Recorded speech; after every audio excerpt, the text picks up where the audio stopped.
Hola, ¿qué tal? ¿Cómo están? Qué bueno que nos acompañan y en esta ocasión vamos a tocar un tema fundamental para el futuro de nuestro entorno de vida, para el futuro de nuestras familias, de nuestra vida personal, de nuestros seres más cercanos. Vamos a hablar sobre la salud en México y sobre el sistema de salud. Y para ello tenemos la grata oportunidad de tener y contar con la presencia de destacados médicos, especialistas en distintas áreas de la salud pública en México. Contamos con la presencia de la doctora Patricia Uribe. Muy buenas noches, Jorge. ¿Qué tal, Patricia? Bienvenida. Del doctor Eduardo Pesqueira. Buenas noches, Jorge. Muchas gracias. Gracias, Eduardo. Del doctor Malaquías López Cervantes. Buenas noches, Jorge. ¿Qué tal? Muchas gracias por la invitación. Del doctor Cuitláhuac Ruiz. ¿Cómo estás, Jorge? Buenas noches. Muchas Bienvenidos gracias a su programa. Y para entrar en materia, yo quisiera hacer una primera pregunta que me parece que es relevante para que informemos a nuestro auditorio. El artículo 4 constitucional dice que toda persona, ya es un derecho humano fundamental, tiene derecho a la salud y que es un derecho humano fundamental. ¿Cumple la Constitución con este principio y con este mandato normativo, Eduardo Pesqueira? Muchas gracias, Jorge. Efectivamente, el cuarto constitucional señala lo que nos estás diciendo. Yo quisiera referirme literalmente al texto de la Constitución. Por favor. Y quizá puede ser uno de los elementos que den pie a nuestra discusión de esta noche. Y es que la Constitución se refiere al término protección de la salud. Muy bien. ¿No? Que ahí pudiéramos señalar una diferencia entre el derecho a la salud y el derecho a la protección de la salud. Y ahí tenemos que, de alguna manera, ver qué es lo que entendemos como protección de la salud en un apartado constitucional que versa sobre garantías individuales, ¿no? Esto impone al Estado como tal, como rector, como guardián de estas garantías, la obligación de proteger la salud de los mexicanos, de proteger la salud de la gente. ¿Y en qué sentido nosotros podríamos ver qué es proteger la salud? Y también norma la concurrencia entre la Federación y los estados para garantizar esta protección a la salud. Entonces, la protección de la salud pudiera tener vertientes o aristas distintas que necesitaríamos analizar, porque una puede ser la prestación propia de servicios de salud o lo que conocemos como los servicios de salud a la persona, ¿no? El acceso a servicios de salud clínicamente hablando, y la otra es los servicios de salud comunes, ¿no? Considerando la salud como un bien público, ¿qué es lo que tiene que hacer el Estado para garantizar que haya saneamiento básico, drenaje, agua potable, alcantarillado, ambiente sano? Y en ese sentido, yo creo que estamos actualmente nosotros en un punto en el que se ha implementado una reforma a la salud o una serie de reformas a la salud, ¿no? Que en su momento podríamos enumerar como una reforma de la descentralización de los servicios, donde entonces estás incidiendo sobre cuál es la concurrencia entre la Federación y los estados en el ámbito de sus respectivas competencias, ¿no? Y la protección puede ser protección financiera. Uno de los elementos claves es la prestación de servicios, la salud pública, la protección financiera y la protección contra los riesgos a la salud, ¿no? De ahí yo partiría que se han hecho muchos esfuerzos y esfuerzos muy loables, incluso algunos de los esfuerzos en las reformas que ha hecho México se están tomando como referentes a nivel internacional para emular algunos ejemplos. No todo ha sido perfecto, hemos aprendido sobre la marcha. Algunos de nuestros éxitos como país en materia de salud también acarrean retos posteriores, ¿no? y a eso nos referiremos. Aquí hay, como el doctor Ruiz Matus, especialistas más que yo, o el doctor Malaquías Opati, como especialistas en temas epidemiológicos, ¿no? Cómo esta transición demográfica y epidemiológica en la que nos vemos inmersos actualmente nos conlleva nuevos retos. Nuevos retos financieros, nuevos retos técnicos, nuevos retos en materia de seguridad social, ¿no? Así es, así es. Patricia, ¿se materializa el propósito y el mandato constitucional del derecho de protección a la salud? Mira, es un derecho progresivo. Bien. Que se va adquiriendo de acuerdo a las capacidades y recursos que va teniendo el Estado mexicano. En México hemos tenido un sistema de salud que fragmentado, que inicialmente ha ido avanzando, como bien dice Eduardo, que dio un tipo de servicios y calidad distinta dependiendo de si tienes un trabajo formal o si no tienes un trabajo formal. Y eso todavía no se corrige totalmente. Ha habido estos esfuerzos porque quienes tenían todos los acceso a todos los servicios, a los principales servicios de salud, eran los empleados que tenían un empleo privado, formal.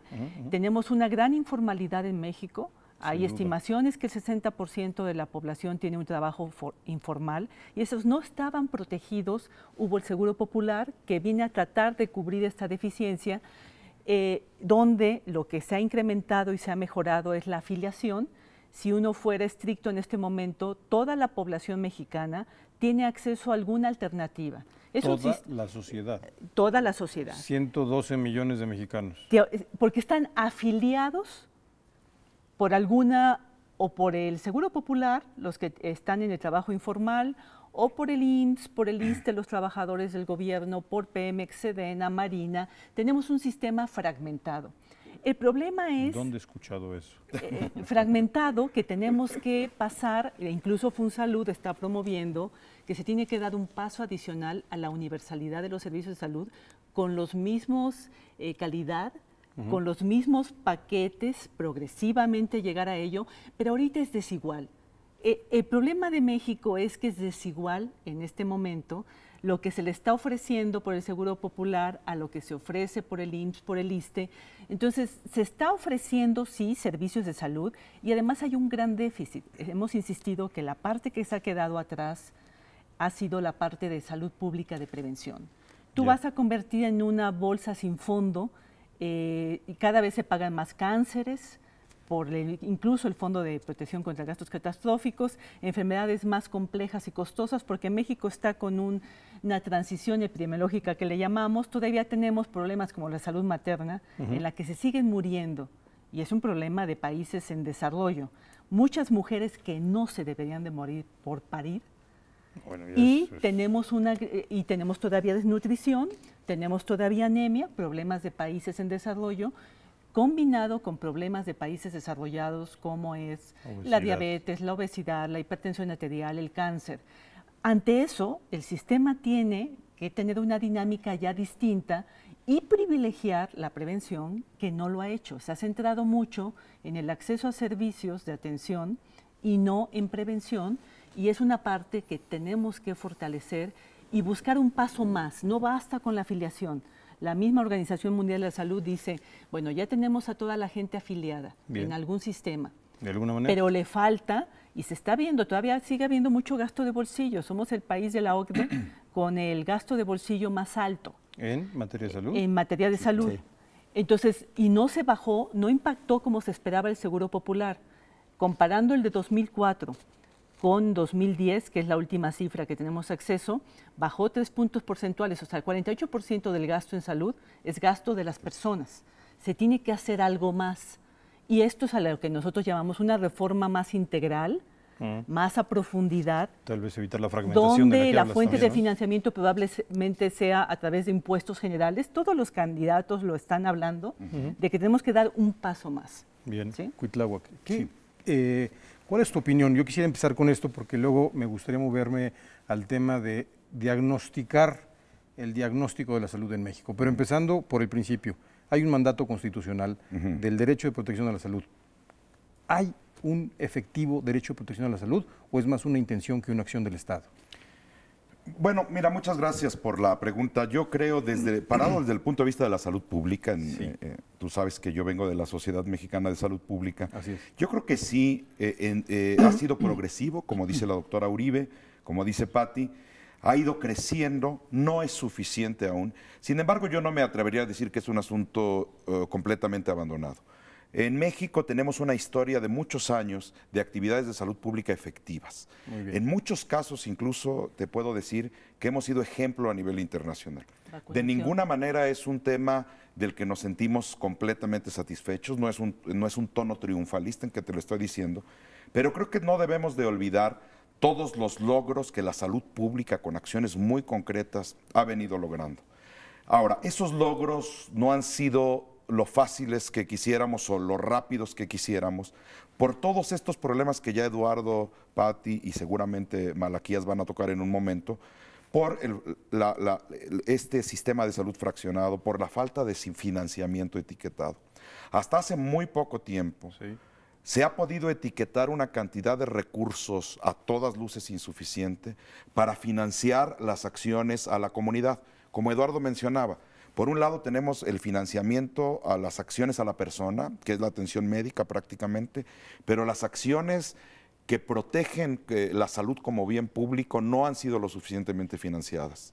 Así es que la respuesta concreta que quiero dejar en claro es sí hemos avanzado, el Estado mexicano sí ha brindado cierto grado y cierto nivel de protección a la salud de los mexicanos, que aún no es suficiente, y creo que además conceptualmente estarán de acuerdo conmigo, nunca lo será.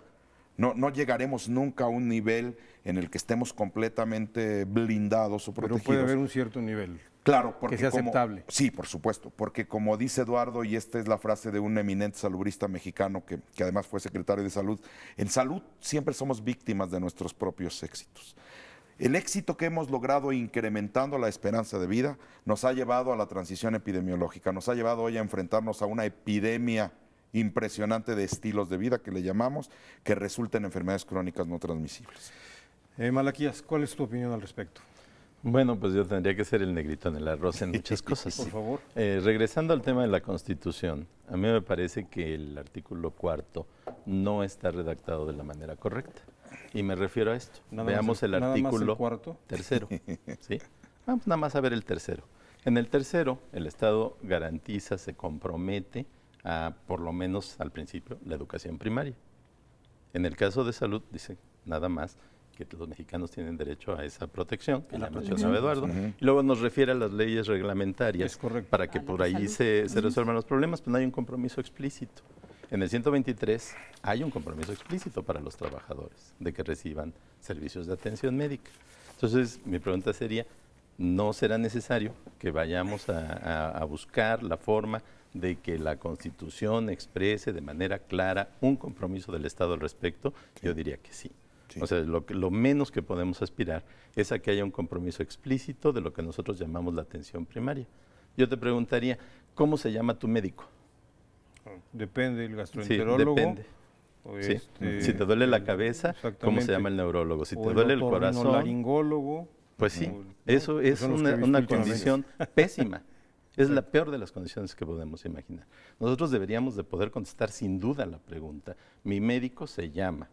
Y entonces, si a ti te duele la cabeza y necesitas un neurólogo, ese médico, tu médico de cabecera, debería ser el que te mandaría con el neurólogo que requieres. Si tú requieres una cirugía, te mandaría al hospital, pero eso no lo tenemos. Eso sería la atención primaria, sería tu puerta de entrada al sistema de salud. No hemos sido capaces de construir esa puerta de entrada. Tengo que ir a un corte, pero regresando vamos a abonar sobre este tema y me gustaría que pudiéramos platicar sobre el estado de las cosas de la salud en México.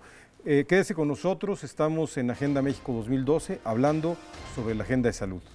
Regresamos.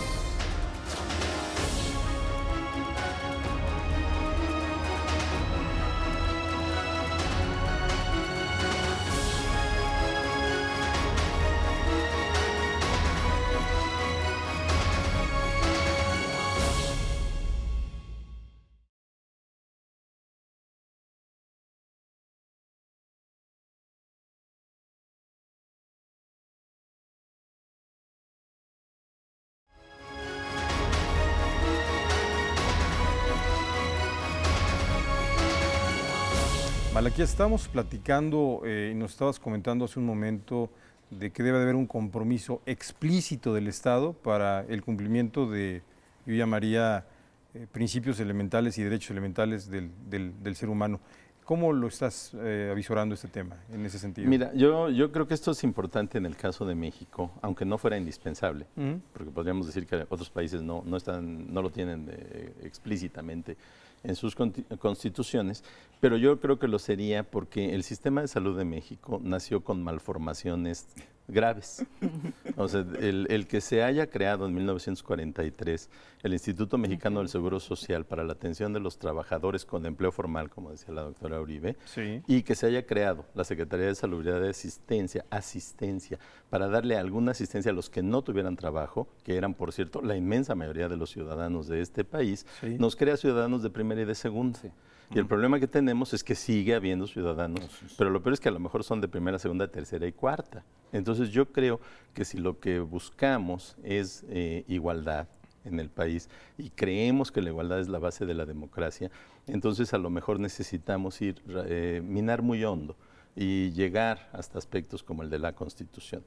Pero en lo que al sistema de salud per se se refiere, yo creo que necesitamos una decisión drástica. Yo difiero de la idea de que una reforma nos puede ayudar. Yo creo que lo que necesitamos es una transformación.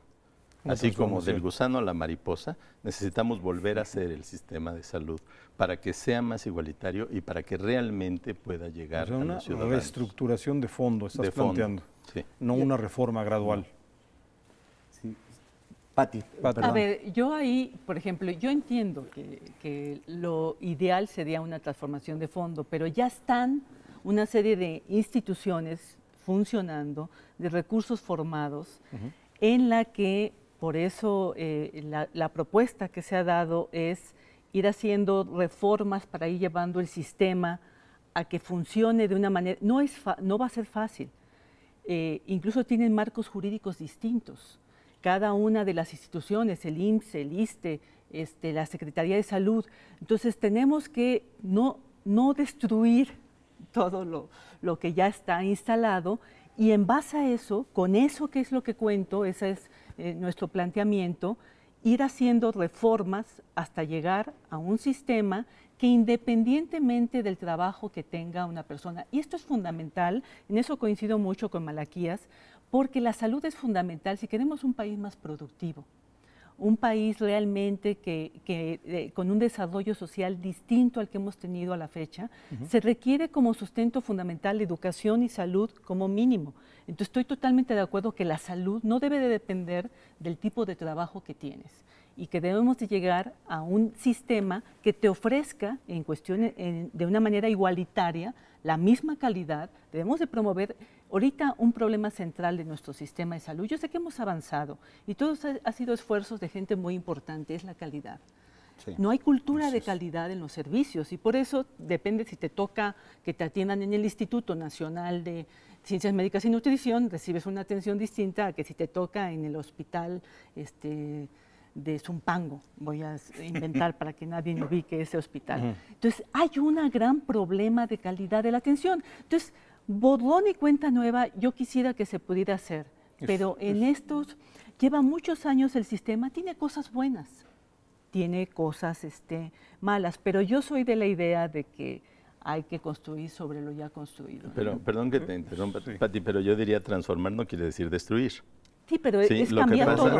A lo que se refiere es a que tengamos una imagen objetivo. Tenemos que saber claramente dónde queremos llegar al final del camino para poder andar el camino. Y yo creo que la transformación implicaría esto. Si sabemos a dónde deberíamos de llegar en algún tiempo, entonces sabemos qué es lo que tenemos que ir haciendo paso a paso. Específicos. No podemos, por ejemplo, acabar con el IMSS y con el ISSSTE mañana o el año próximo, pero sí tenemos que saber cómo ir transformando. Una pregunta, regreso contigo, Eduardo Cuitláhuac. Una pregunta, ¿la cobertura de salud en México es, digamos, del 100%, si se cumple este propósito, o también tenemos discrepancias en el tema? Mira, yo creo que tenemos discrepancias en los conceptos. Porque efectivamente si hablamos de afiliación a alguna institución que financieramente soporta teóricamente la atención del individuo, podríamos estar hablando de una cobertura universal, pues a partir de la reforma de 2003 y la existencia del Seguro Popular. 100%. Sin embargo, Sí. sin embargo, tendríamos que hablar hoy y tendríamos que discutir cuál es la diferencia entre afiliación, cobertura efectiva o acceso efectivo y cobertura con calidad. Ahí podría venir una discusión muy interesante sobre cómo es la atención. Pero ya que me diste la palabra, yo voy a aprovechar, por favor, antes que Eduardo, para poner sobre la mesa, a mí me parece que las posiciones tanto de la doctora Uribe como el doctor Malaquías son torales. El sistema de salud en México tiene que evolucionar, reevolucionar, transformarse, la palabra que sea necesaria. Ahora, el asunto es cómo lo vamos a hacer y en qué tiempo lo vamos a hacer. A mí me parece, salvo la mejor opinión de mis compañeros de panel, que un sexenio, como se divide el tiempo de vida en este país, no es suficiente. Por supuesto que no. Tenemos que hablar de una evolución, reevolución, transformación, o como le vamos a llamar, como sea que le vayamos a llamar, de un compromiso de Estado, de una política de Estado. Por eso a mí sí me parece que tendríamos que traer pronto en esta mesa lo que opinan hoy los candidatos a la presidencia de la República sobre este tema. Eduardo. Muchas gracias. Yo quisiera retomar un poquito este tema de transformación versus reforma, y yo creo que el objetivo de cualquier reforma es transformar, ¿no? Y las reformas, que han venido haciéndose sucesivamente en México, desde la creación en el 43 del Seguro Social, en el 60 la creación del ISSSTE, en fin, la aparición a inicios de este siglo del Seguro Popular, pues han sido una sucesión de reformas muy importantes. La reforma de la descentralización en los años 80 y 90 marcó también un hito en la historia de la salud, ¿no? Desde un punto de vista, hay varios puntos de vista de la implementación de una reforma. Y yo creo, y a lo mejor aquí coincido un poco con lo que señaló Malaquías, ¿cuál es el derecho que tutela la Constitución? Ahí, posteriormente, tu posición como constitucionalista nos interesaría, Jorge, porque el artículo 4 constitucional lo tutela como un derecho ciudadano, como un derecho humano fundamental, está en la categoría de garantías individuales. El 123 lo tutela como un derecho laboral, ¿no? Social. Entonces, ¿de qué estamos hablando? ¿De un derecho humano fundamental con garantías o de un derecho laboral? A lo mejor, viéndolo muy profundamente en la propia Constitución, hay alguna contraposición en las en los distintos artículos. Posteriormente, pasando al tema de universalidad, que se basa en el cuarto constitucional. Todos los mexicanos tienen derecho a la protección de la salud. Un sistema universal. ¿Pero qué es la universalidad? Universalidad en el acceso, cobertura efectiva, cobertura con calidad.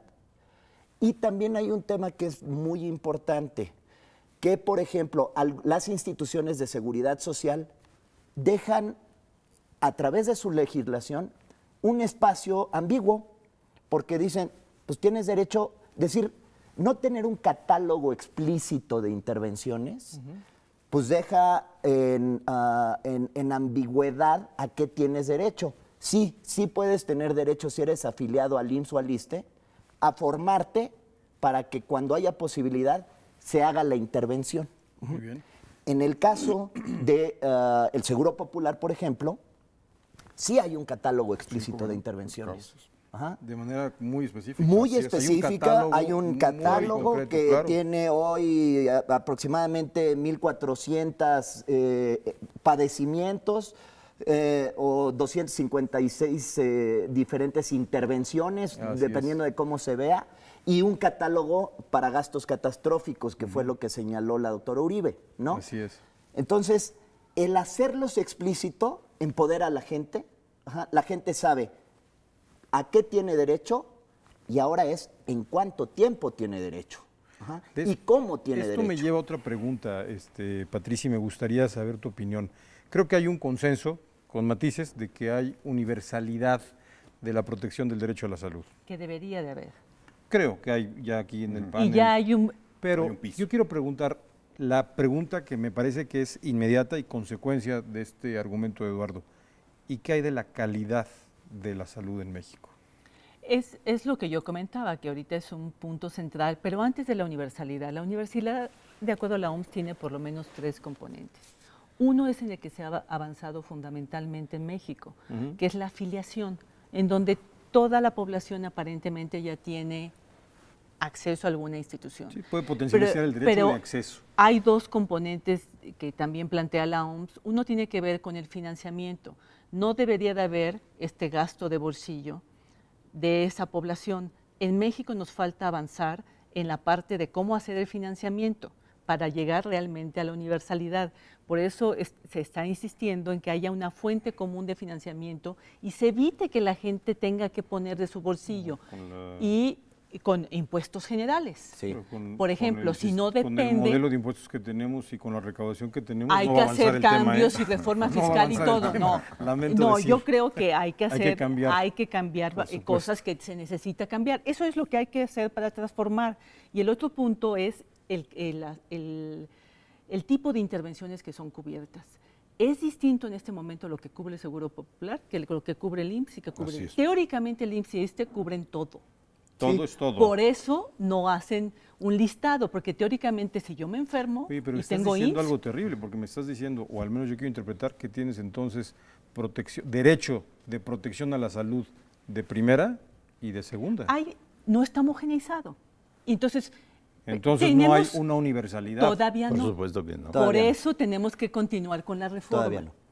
Tenemos que hacer esos 2 pasos adicionales, elevar la cantidad de intervenciones a que todos tengamos acceso a lo mismo y el financiamiento, lograr que no haya gasto de bolsillo, que empobrezca más a la población y ya, porque pareciera que hasta lograr la universalidad, yo te diría no, por eso se requieren hacer reformas adicionales. Eso va a depender de una que reforma están fiscal propuestas. Que incida. Que están propuestas, hay propuestas que se están haciendo por grupos importantes de expertos, de personas, pero el punto de calidad, y en ese marco, paralelamente tenemos que ir trabajando. Yo te podría decir que gran parte de los problemas que tenemos tienen que ver con calidad de la atención, porque un porcentaje altísimo de la población ya accede a los servicios existentes de salud, pero no son buenos todos y es muy heterogénea la calidad. Y ahí también tiene que ver recursos humanos, el personal, y ahí me gustaría que Malaquías platicara, porque la formación de nuestros recursos humanos deja mucho que ver, no responde a las necesidades actuales y estamos formando médicos que piensan en especialidad y no piensan en la importancia de la atención primaria y no tienen este enfoque. Entonces, la formación de los recursos humanos impacta en la calidad. Por supuesto que también impacta, y entonces después estamos parchando con capacitaciones lo que no saben, porque eso es lo que se ha hecho. Detectamos que no saben atender emergencias obstétricas, entonces los capacitamos. Detectamos que les falla esto y entonces los capacitamos. Es importante tener una actualización continua, pero la calidad tiene que ver con contar con los recursos, todos los recursos, con la infraestructura existente, que eso es donde más se ha avanzado, con tener recursos humanos realmente entrenados bien formados, como se espera, de acuerdo a las necesidades que requiere el país y con la dinámica actual del país. Ahorita ya no requerimos tantos pediatras, requerimos más geriatras, en fin. Pero casi todo el centro de los errores de calidad están en los procedimientos, en los procesos. Y eso tiene que ver con el capital humano. Con la formación del capital humano, Malaquías. Bueno, permíteme que me vaya un poquito más para atrás. Por favor. ¿No? Hay un aspecto para mí anterior y más importante tal vez que la calidad, y se llama efectividad. Ajá. Las cosas que hacemos son las cosas que deben cambiar las condiciones. Aunque las hagamos muy bonitas, aunque las hagamos con mucho cuidado, aunque la persona salga muy contenta, eso no quiere decir que estamos haciendo las cosas bien. Claro. Entonces, el tema de la calidad es más bien este componente de que todo sea adecuado, oportuno, agradable para las personas, pero tenemos que hacer las cosas que realmente inciden sobre la salud. Y a esto es a lo que me refería hace rato, cuando yo les digo, bueno, necesitamos tener claro el objetivo, a dónde vamos, qué es lo que queremos lograr con el sistema, y entonces empezamos a estructurarlo de una manera correcta. Quizás en cierto modo una diferencia ahorita en la mesa, tiene que ver con que recientemente he podido ahondar mucho en mis trabajos de investigación en salud pública y les puedo decir que de manera cotidiana nosotros tocamos a la puerta de la casa de ciudadanos comunes y corrientes y nos podemos a hablar con ellos y a saber si lo que mencionaba Cuitláhuac, que llamaría el cobertura efectiva, sucede. Entonces, si tú te encuentras con que sí sucede que el niño tiene una vacuna, dices, ok, la cobertura es efectiva. Pero si tú te encuentras con que la embarazada no tiene las consultas que le permitan tener una buena evolución del embarazo, pues no lo es. Entonces, te doy un dato. Tenemos una población de casi 5,000 personas en las que nosotros encontramos una cantidad de diabéticos que concuerda perfectamente con lo esperado para esos grupos de edad, y la mitad de esos diabéticos no lo saben. Entonces, ¿qué quiere decir? Nunca han tenido la oportunidad de que se les diagnostique la enfermedad. Entonces, mientras todo esto no logremos enfrentarlo de una manera correcta, nuestras posibilidades se van mermando. Y entonces las posibilidades de salud de la población se van quedando atrás. Déjame que les ponga una frase sobre la mesa que espero que permita también una discusión. Salud no es hospitales. Claro. No necesariamente. No es. El resto o sea, no es, tajantemente no es. La salud empieza mucho más atrás del hospital. Cuando la persona llega al hospital es demasiado tarde. No importa cuál hospital. ¿sí? Entonces, mientras nosotros no podamos trabajar en ese campo inmenso que está antes del hospital, nuestras posibilidades de tener resultados adecuados. Reactiva, no proactiva. Efectivamente. Permítame intervenir, Jorge. Tengo que ir a un corte, pero si me permiten, cuando regresemos, hablaremos de este tema y cuáles son eventualmente algunas de las propuestas, utilizando un poco las metáforas de Cuitláhuac, que tenemos frente al futuro. Quédese con nosotros aquí en México Agenda 2012. Estamos hablando sobre la salud en México. Regresamos.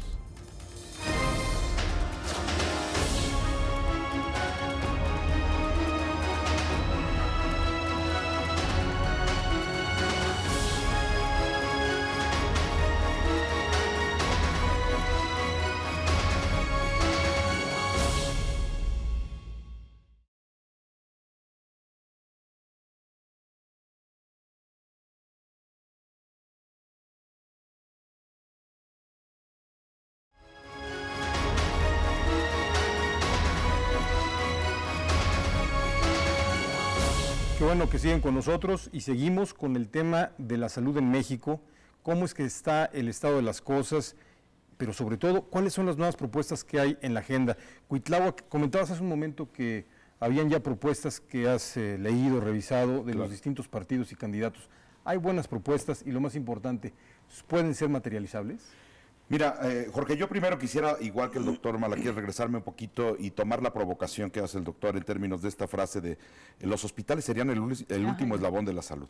La discusión que hemos tenido aquí, muy interesante, además con conocedores verdaderamente expertos, se ha centrado en una parte de la protección de la salud, en una parte del derecho que se tutela en la Constitución, que es la atención, y yo no diría la atención de la salud, es la atención de la enfermedad. Estamos hablando de por qué llegas al médico y si el ISSSTE te opera, no te opera. Eso es atención a la enfermedad, eso no es protección de la salud. Tenemos, yo creo, antes que fijarnos en cómo nuestras políticas públicas de prevención y promoción de la salud se convierten en políticas de Estado y aseguramos entonces la continuidad de la protección de la salud, para que, como bien dice aquí el doctor Malaquías, el último eslabón de esa cadena, los que por razones incluso naturales, biológicas, de evolución de la enfermedad, tienen que llegar a ser atendidos con calidad, con protección financiera, todo lo que ustedes me digan. Yo pondría sobre la mesa que tenemos que empezar antes por asegurar que esas políticas públicas de prevención y promoción de la salud sean tuteladas legalmente. Te voy a poner un ejemplo y concuerdo con el doctor Malaquías. No sé, porque no soy experto, tú nos vas a decir eso, si hay que llevarlo hasta la Constitución. Pero te voy a decir que en la Sociedad Mexicana de Salud Pública estamos haciendo un trabajo en torno a la Ley General de Salud. Y la Ley General de Salud menciona en menos de 10 ocasiones la palabra vacunación. Y varias de esas ocasiones habla de vacunación de animales. Entonces, ¿en dónde está ese asidero legal que una política pública se pueda convertir en una política de Estado? Sin embargo, el programa de vacunación ha sido un orgullo de México durante muchos años y a las pruebas me remito en términos del perfil epidemiológico de la población. Así es que este punto que puso el doctor creo que es el punto neurálgico en el que tendríamos que estar centrados antes de hablar, porque a mí me parece que estamos hablando de cómo vamos a proteger lo que no hicimos antes de llegar al hospital. Y segundo, termino con esto, sí, perdónenme, porque me interesa mucho contestar tu pregunta. Lo que a nosotros, como sociedad civil organizada, nos ha llegado de los candidatos, es bastante malo, bastante escueto, y por lo tanto no te podría decir si realizable. No vi nunca un foro a profundidad donde se discutieran las propuestas de salud de los candidatos, lo cual me parece grave, porque como tú puedes ver, tan solo aquí hay 3 especialistas a los que pudieron haber consultado y muchos más que hoy no vinieron a tu programa.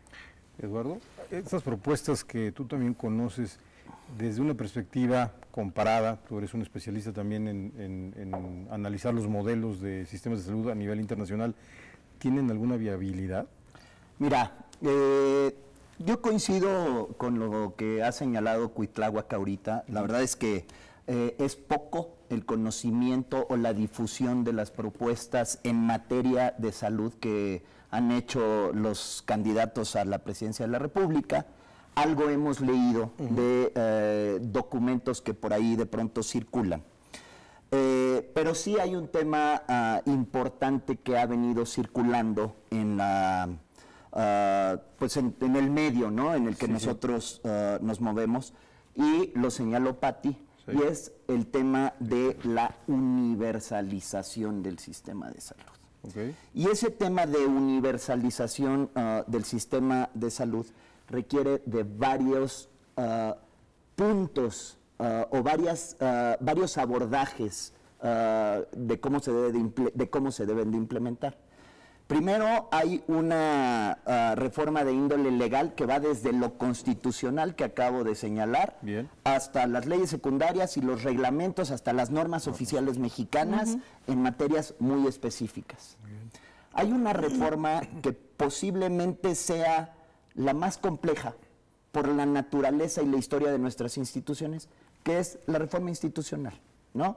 Como si vamos a tener una universalidad, y quiere decir que todos los actores actúen de una forma coordinada para que todos los ciudadanos mexicanos tengan acceso a los servicios, ¿cómo le hacemos para que el IMSS, el ISSSTE, Pemex, Sedena, Marina, el sector privado, que no debe de quedar en ningún momento fuera de esta discusión? ¿Por qué? Porque sin duda es un jugador fundamental. El pago de bolsillo que ha venido señalando Pati sigue siendo enorme. Y los servicios de salud para la población no derechohabiente de la seguridad social. ¿Cómo le vamos a hacer para que esa reforma institucional se dé? Que se hablen entre las instituciones. Que estén comunicados. Que estén comunicados a través de ciertos vectores fundamentales, expedientes clínicos electrónicos. Existen normas internacionales y estándares internacionales de comunicación que van a tener que convertirse en un elemento fundamental para conectar a las instituciones. ¿Cómo podríamos hablar, bajo la premisa de la reforma que se implementó en el año 2003 y 2004, de que el dinero siga a la gente y el dinero siga al paciente, si la información de ese paciente no está en el sitio de la forma oportuna en donde debe de estar? Es un despropósito. Hoy estamos en un momento en el que las telecomunicaciones, la informática, los expedientes, el compartir información es fundamental entre las instituciones. Y no tenemos nada de eso. Y estamos empezándolo a implementar, si acaso, ¿no? Estamos empezándolo a implementar. Eso es parte de una reforma también de índole gerencial. ¿Cómo gerenciamos la salud? De administración. Totalmente. ¿No? Y quizás la formación en recursos humanos, gerentes de sistema de salud o administradores de sistemas de salud, que va y que involucra la calidad desde el amplio espectro que ya señaló Cuitláhuac. La calidad debe de empezar desde el momento antes de que el paciente o la persona, antes de ser paciente, ingrese formalmente a un sistema. Tenemos que promover la salud, tenemos que promocionarla hasta que el paciente salga, quizás en un hospital general o en un hospital regional de alta especialidad, en donde haya un continuo de los servicios. Y solamente a través de esta capacitación gerencial, capacitación en cuáles son las intervenciones de salud pública, hasta cuáles son las intervenciones de más alta complejidad, así sean carísimas, muchas de esas son extraordinariamente caras, pues que haya un continuo en un flujo de información y en un flujo de conocimiento. ¿Me explico? Muy bien. En salud tenemos que hablar de una base de conocimiento, del conocimiento basado en evidencia. Eso va a requerir, una vez más, regresamos a tu argumento, Pati, más dinero. Necesitamos infraestructura, tecnología, nuevas aplicaciones, sí, pero el presupuesto tiene un límite. Una pregunta, yo tuve una mesa muy similar a esta en temas de educación y el consenso de los panelistas fue que Finlandia tiene el mejor modelo educativo por mediciones y por toda una serie de resultados. ¿Cuál sería, Pati, el modelo de salud pública que tú crees que es uno de los ejemplos a seguir a nivel mundial?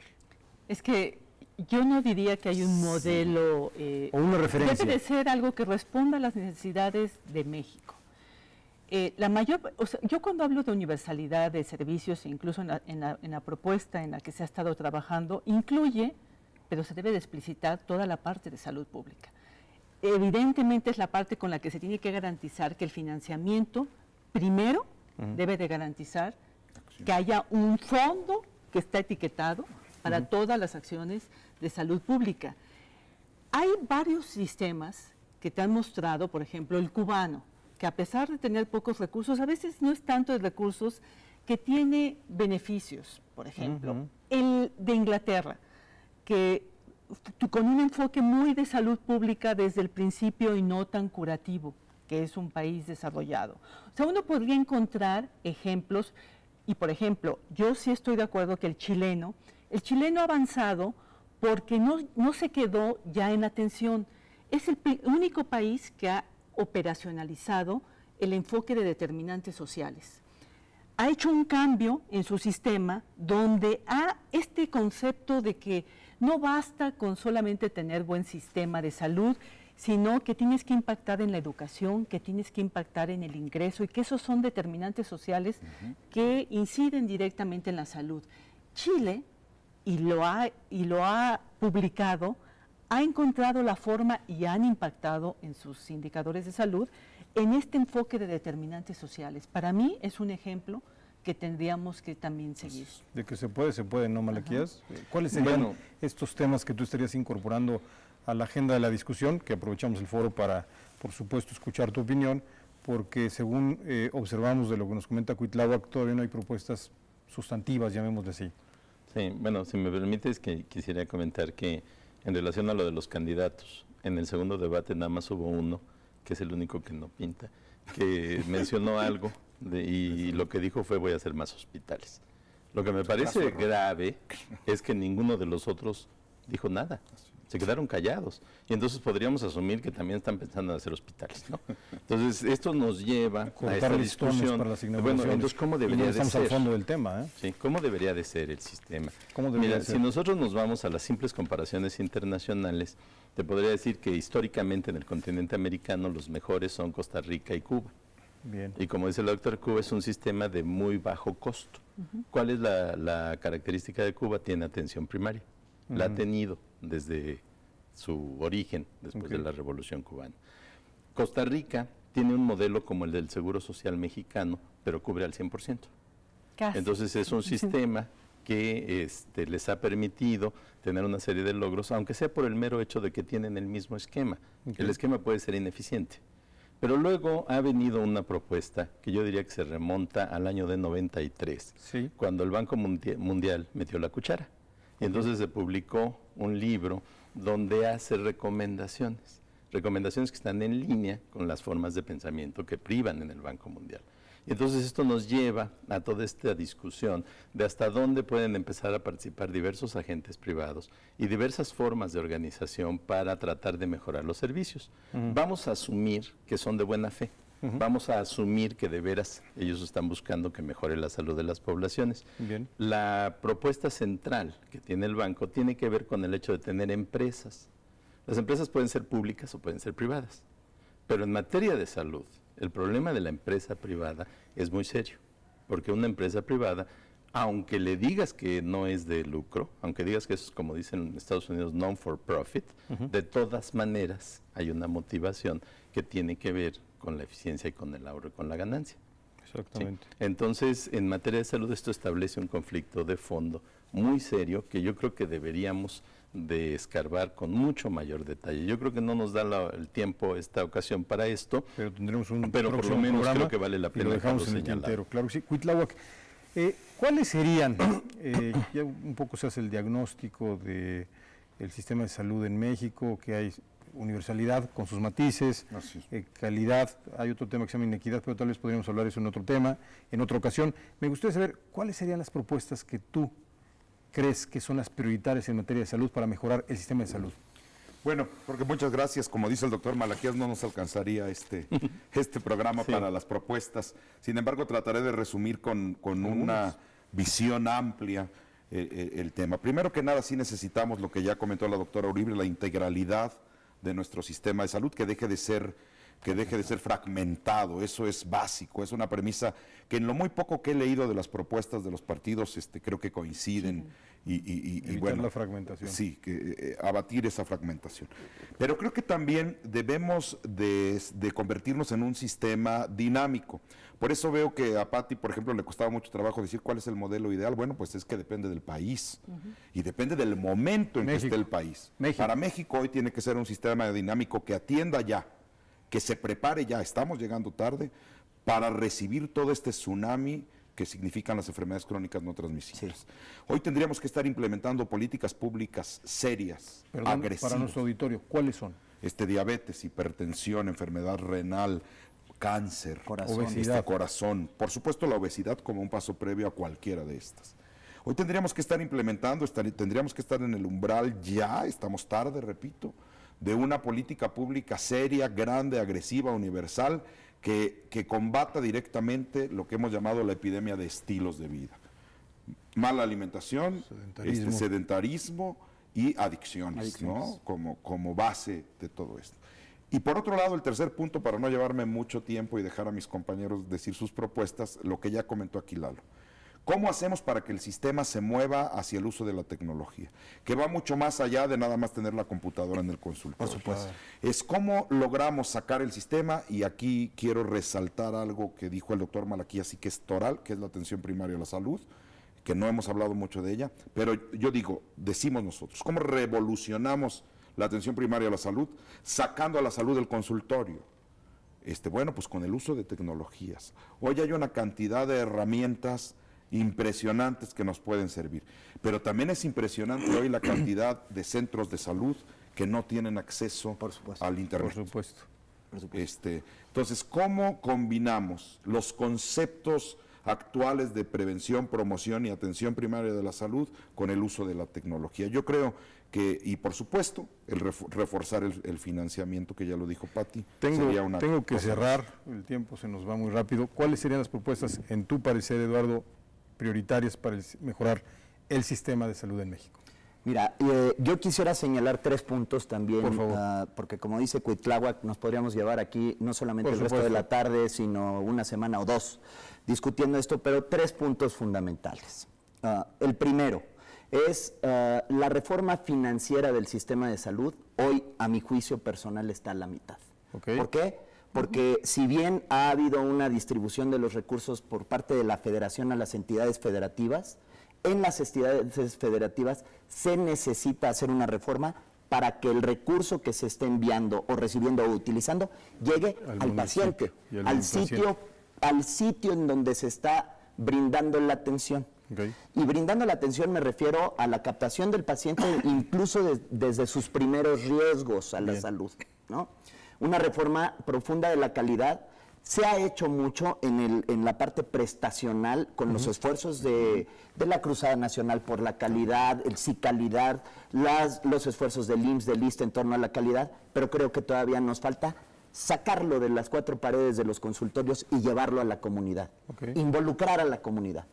Esa es una reforma de la calidad y una reforma financiera. El dinero tiene que llegar. ¿Qué es indispensable? La reforma de las telecomunicaciones y el uso de la tecnología, que hoy existe, pero tenemos que enfocarla.